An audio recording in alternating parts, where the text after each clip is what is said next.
Hello friends, welcome back to my channel. In today's session we will see about principle of superposition of waves.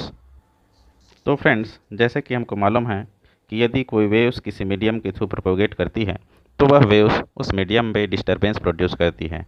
अर्थात कहने का मतलब ये है कि वेव्स जब मीडियम के थ्रू प्रोपोगेट करती है तो मीडियम के किसी पॉइंट पे यदि वो वेव्स पहुंचती है तो उस पॉइंट पे उपस्थित जो पार्टिकल को डिस्प्लेस करती है।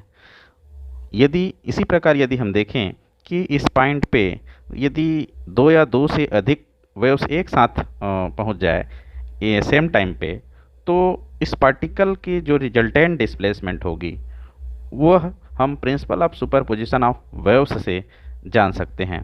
तो आइए हम देखते हैं principle of superposition of waves क्या है। According to the principle of superposition, the resultant displacement of a particle of the medium at any time due to two or more waves is the algebraic sum of the displacements produced by the individual waves. That means इसका मतलब ये है कि यदि दो या दो से अधिक वेव्स किसी पॉइंट पर सिमल्टेनियसली पहुंचती हैं तो रिजल्टेंट डिस्प्लेसमेंट उस इंडिविजुअल वेव्स के द्वारा जो डिस्प्लेसमेंट प्रोड्यूस होगा उसके अलजेब्रिक सम के इक्वल होता है। यदि हम देखें if y1 and y2 is the displacement produced by two individual waves, then resultant displacement will be, suppose y is equal to y1 plus y2। यदि दो या दो से अधिक वेव हो तो इस principal of superposition of waves को हम इस प्रकार जनरलाइज करके लिख सकते हैं। यदि n वेव्स हैं तो सभी वेव्स के कारण resultant displacement y will be equal to y1 plus y2 plus y3 plus and so on up to yn। Suppose हमारे पास ये दो वेव्स हैं, एक ये वेव है और एक ये वेव है। ये है wave number 1 and this is wave 2।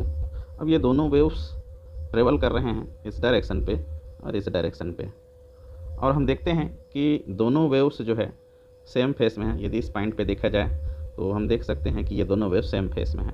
That means इनकी फेस डिफरेंस कांस्टेंट है, ये भी बोल सकते हैं। फेस डिफरेंस यहाँ पे 0 है, दैट मीन्स सेम फेस में है। और यदि ये दोनों वेव्स आपस में जाके किसी पॉइंट पे मीट करे, ज्वाइन हो, तो उस पॉइंट पे रिजल्टेंट डिस्प्लेसमेंट होगी वो इस इक्वेशन के द्वारा, इस वेव्स फॉर्म के द्वारा दिया जाएगा। और यदि इस वेव नंबर 1 के द्वारा जो डिस्प्लेसमेंट प्रोड्यूस होगा वो सपोज y1 हो और वेव नंबर 2 के द्वारा प्रोड्यूस्ड डिस्प्लेसमेंट y2 हो, तो ये रिजल्टेंट डिस्प्लेसमेंट ये y जो है वो किसके इक्वल होगा, ये y1 प्लस y2 के इक्वल होगा। और यहाँ पर हम देखते हैं कि ये दोनों वेव्स का रिजल्टेंट डिस्प्लेसमेंट इस रूप में होगा। आइए हम एक और एग्जांपल से इसको समझते हैं। यहाँ पर हम देखते हैं कि ये हमारे पास दो वेव्स हैं, ये एक वेव्स हैं, this is wave number 1 and this is wave number 2। अब ये दोनों वेव्स मीडियम के किसी पॉइंट पर मिलते हैं तो उनकी रिजल्टेंट हो जाएगी, वो होगा y is equal to y1 plus y2। और यदि वेव्स इस फॉर्म में हैं, एक वेव नंबर 1 और वेव नंबर 2 इस फॉर्म में हैं, तो उनका रिजल्टेंट डिस्प्लेसमेंट यदि हम देखेंगे तो इस रूप में आता है।